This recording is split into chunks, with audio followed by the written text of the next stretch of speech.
Dans cette start-up parisienne, on planche depuis 2 ans déjà sur le Li-Fi ou Light Fidelity, le transfert de données par la lumière.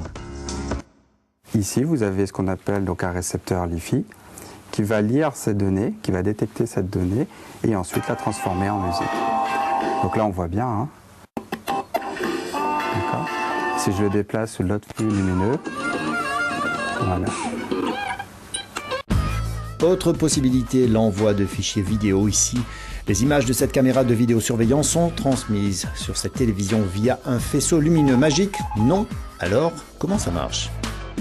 On va éteindre et allumer l'éclairage à LED de façon à très haute fréquence. Quand on l'éteint, c'est 0, quand on allume, c'est 1.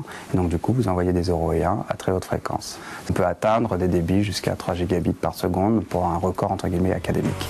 Soit un débit 150 fois supérieur au Wi-Fi. La prochaine étape, c'est Internet. Concrètement, un modem classique relié à une ampoule LED suffirait à envoyer de l'information dans l'ordinateur via un capteur photosensible.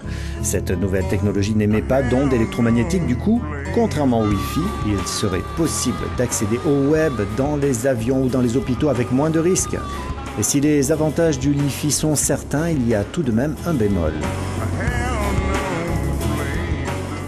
Les systèmes qui communiquent, par exemple votre smartphone qui communiquerait avec une ampoule, doit être exactement positionné pour recevoir le faisceau lumineux de l'ampoule, ce qui est une contrainte probablement rédhibitoire pour l'utilisation pour des systèmes mobiles.